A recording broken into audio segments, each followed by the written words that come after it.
Hey Bookaholics, and welcome back to another video. Today we're going to be going through my March wrap-up.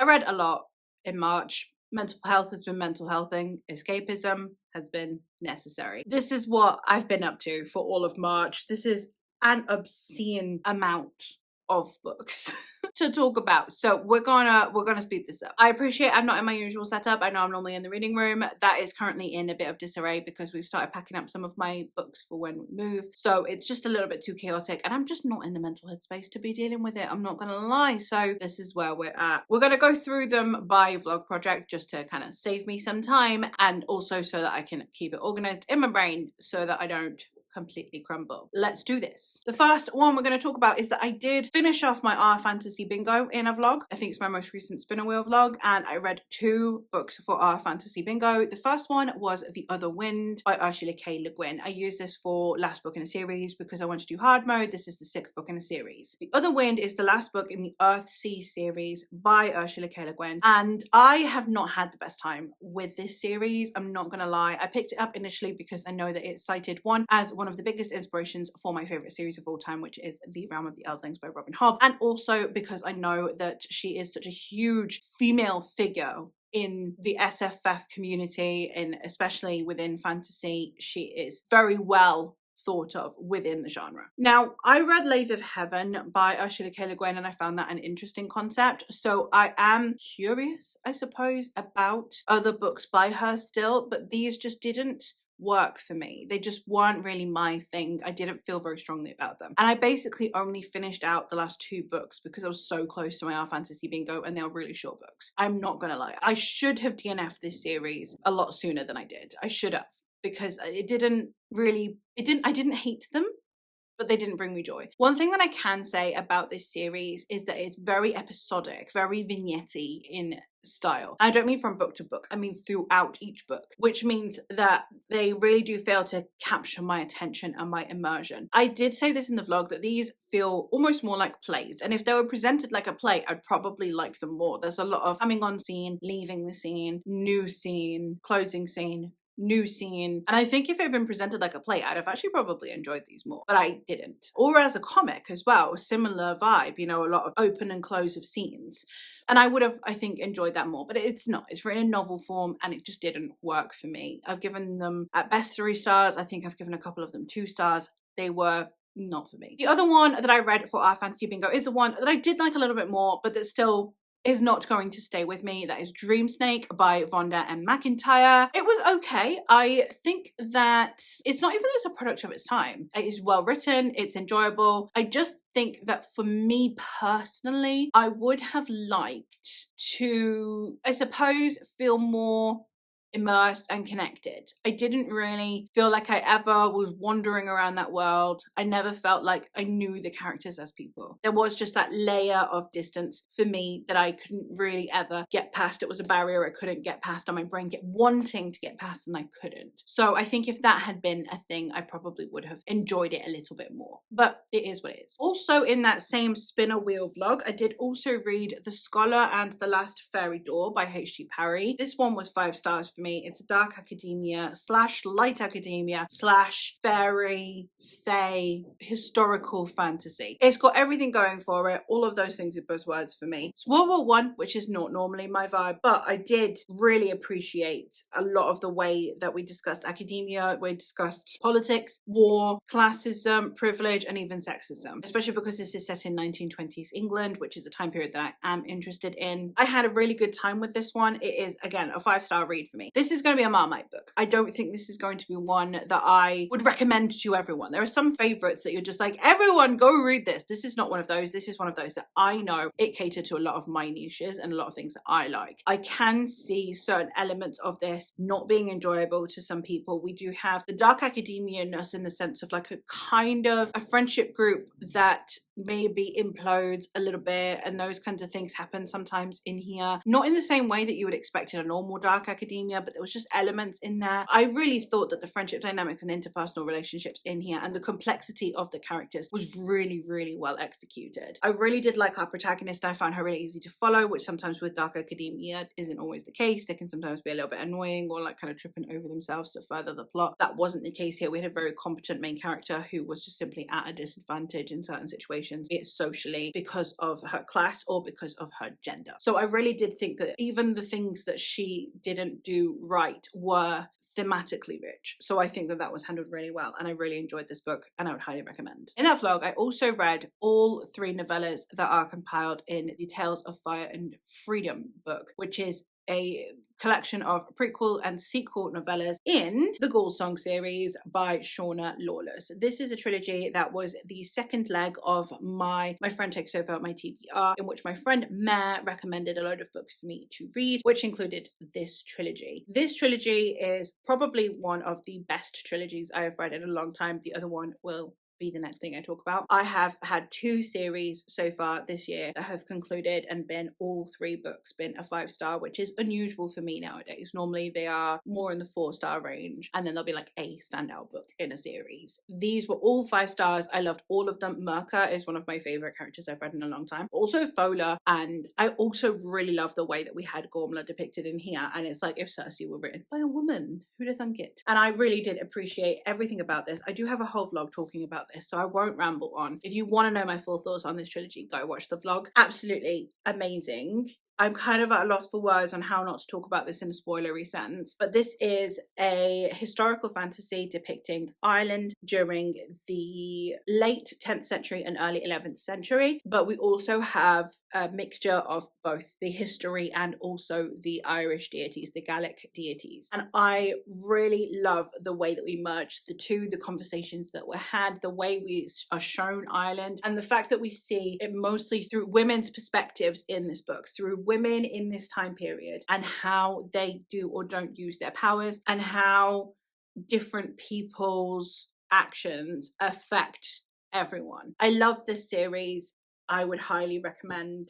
Even if you're not a history fan, I would highly recommend. The other series that I concluded that is also entirely a 5-star series is I did finish the Rook and Rose series by M.A. Carrick by reading the last book, Labyrinth's Heart. I adored this book so much. This whole series has been amazing. This is a series following a con artist named Ren, who has pretended that she is a distant relation to this once affluent family. She doesn't know that this family is in decline and therefore are very suspicious of outsiders. So we are following her trying to integrate into this family. We also have in this Venetian inspired city a masked vigilante known as the Rook, who is basically trying to make sure that he keeps both the wealthy elite from abusing the lower classes, but also to keep in check the gangs that are rising up from the lower classes because they themselves are also abusing the lower classes to achieve their ends. I love the politics in this series. I love the depictions of the world in here. The characters are some of the best I've read, and the fact that in 1 month I had to choose which one of these 2 I was going to have as my best book of the month was absolutely agonizing for my book brackets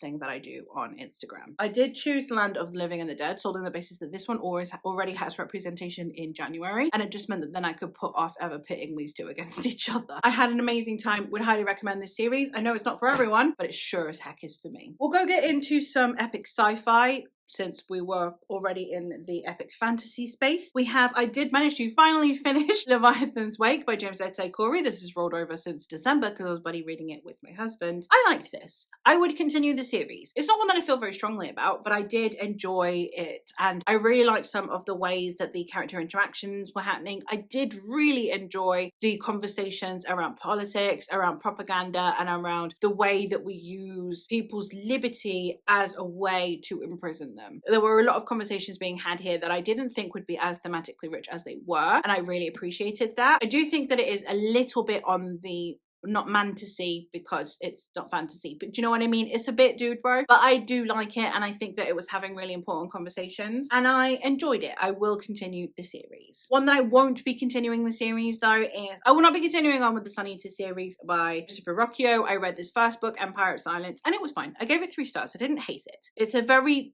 light 3 stars. Again, I think it's maybe 1 or 2 points off on Core Pile from dropping to a 2.5. It was absolutely fine. This is very dude bro. This feels very fantasy. It does feel more like fantasy. And it just feels like if someone took Red Rising and Dune and The Name of the Wind and just kind of like shook them together and then vomited them back out, is what this feels like. Now, bear in mind that of those three, I only like Red Rising. And Red Rising, the first book, is my least favorite in that series. I like books 2 and 3 substantially more. So this is a combination of a book that I gave 2 stars, Name of the Wind, and 2 books that I gave 3 stars, which are Dune and Red Rising. So this book had a lot going against it, and I just don't think it did anything new enough with those things to then create something that I'm like, yes, let's go. So it's just not for me. I'm just not his target audience. I don't think that it's doing anything bad. I do think that some of the representation of the women in here is a little bit questionable, I'm not gonna lie, but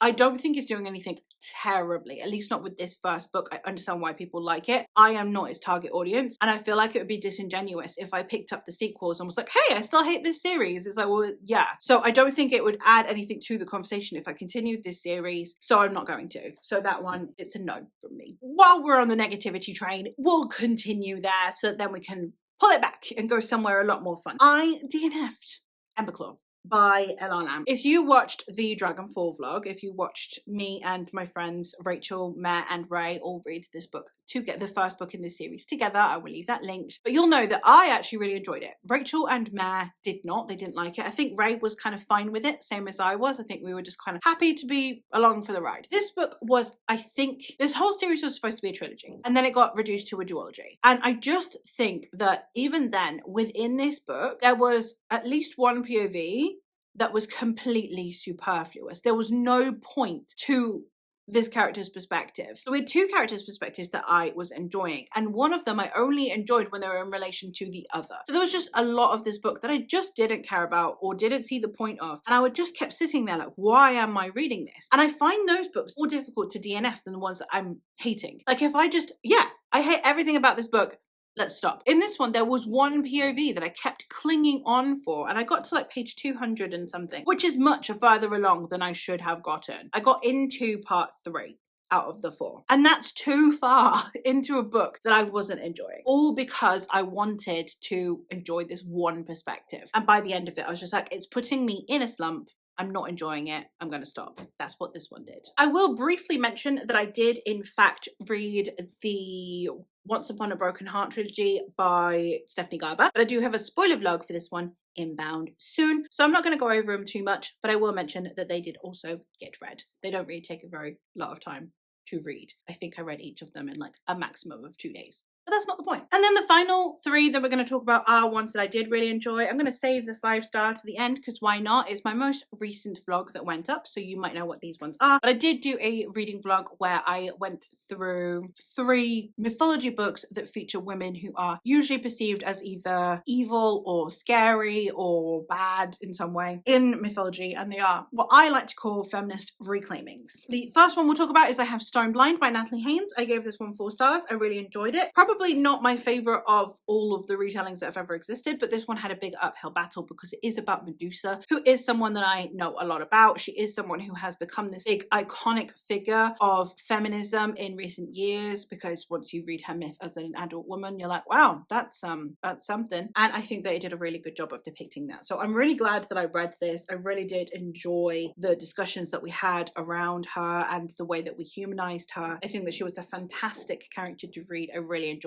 her. And if you want more in-depth thoughts, vlog is linked down below. The next one, the other one that I gave 4 stars, is The Morrigan by Kim Curran. I really did enjoy this, and as a debut, this is a heck of a feat because there's so much going on in here. I think we must pack at least 700 years in here. I could be wrong. It feels like a lot, and it's one book, it's a standalone, and we have a giant cast of characters in here because we're showing different eras of Ireland and the Morrigan's influence on it. The Morrigan being, of course, the goddess of war and doom in Gaelic mythology. I love the depiction that we have of the Morrigan in here. And I think that the depictions of Ireland were great in here. If you're a fan of Song and you want a standalone, I would recommend. We get some of the characters that you see in Song in here, so I would recommend checking it out. I think that this one arguably was the densest. Like, it was just non-stop because we constantly had new characters being introduced, new elements to the story being introduced. We start out in the first 60 or so pages where she is solely amongst the Tuatha De Danann, so she's only amongst other magical beings, and then we start to descend into the actual history of Ireland amongst mortals or humans or whatever you want to call them. And I really did appreciate the way that this story was told. I think it was an incredible feat for a debut. I'm really looking forward to reading her other book, Bridget.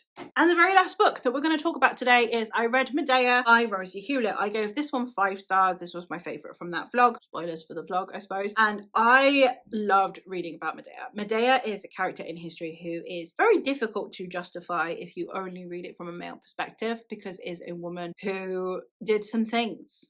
And she actually did some things. It wasn't just her existence that was vilified, it was her actions as well. So I really loved the way that Rosie Hewlett went about having that conversation, because it's a lot more difficult than the likes of Circe or the likes of Medusa, who are women who more have things happen to them and they respond to them. Medea in the original myth, you don't really see, like, she has a thing happen, but the consequences seem a bit disproportionate when you're only reading it from a male perspective. So I really do appreciate the way that Rosie Hewlett went about this, and the slow increase in the mindset that she has that eventually leads to her doing the things that she does, which, if you've read the myth, you know what I'm talking about. Obviously, if you've read the myth, content warnings. If you've not read the myth, please go check content warnings, because there are a lot of them. I loved reading about Medea. She was such a fascinating character to read. Now, it's a tough read, don't get me wrong, but I really appreciated all the conversations that were had in here. So there you have it. There's my Leaning Tower of books. It's quite literally a Leaning Tower of books because it's balanced on a cushion. But I think I had a really solid reading month. We've got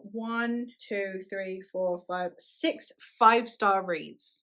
6. Medea, Labyrinth's Hearts, The Land of the Living and the Dead, Words of Kings and Prophets, Children of Gods and Fighting Men, and The Scholar and the Last Fairy Door, all 5 stars. We've got 2 4 stars with The Morrigan and Stoneblind. And then we've got, I think Leviathan Winks came out at either a really weak 4-star or a high 3-star. I'm not sure which way I leant with it. But then we have also got some duds. We've got both The Other Wind and Dream Snake, which are a very low 3-star. We've got Empire Silence that has barely scraped a 3-star. And then, of course, we have the DNF. So we've got quite a mixed bag going on, and then also we've got these, which were mostly just easy light reads, I'm not going to lie. Like, you don't need to know spoilers for the vlog to know that it was just a fun time. Like, I don't feel new personality level, but I had a fun time reading them. So we've got like quite a mixed bag going on when it comes to the books that I've read, but I think overall it was a really, really solid month. Like, I can't remember the last time I got 6 5 stars in one month. What on earth is that kind of luck? I will never replicate it. I would never have this many 5 stars in a vlog again. I couldn't if I tried. If I tried deliberately to have like a week of only reading 5-star reads, I could not have done it better than just me reading randomly this month. Bearing in mind that these 3 were because the vlog project spin came up on the spinner wheel. These ones were forced on me by Mare. This one was a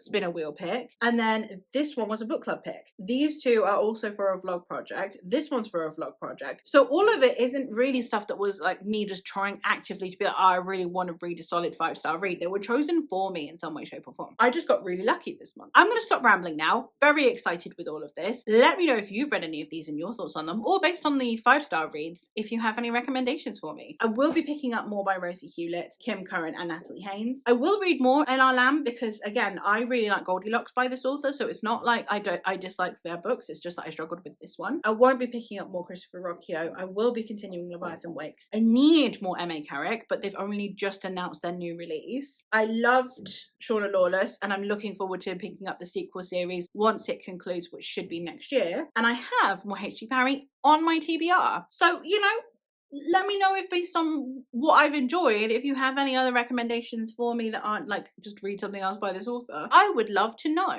Also, let me know, as I said, if you've read any of these and your thoughts on them. I love to hear your opinions, especially if they differ from mine. If one of my 5-star reads was a 2-star for you, or if my DNF was a 5-star for you, I'd love to know. Please don't come at me. If you are an Empire of Silence fan, don't come at me. I understand why you like it. You could maybe understand why I don't. You know, we're not the same people. We're not the same target audience, and that is a-okay. But that is all from me. So thank you ever so much for watching, and I will hopefully catch you in another one soon. Bye!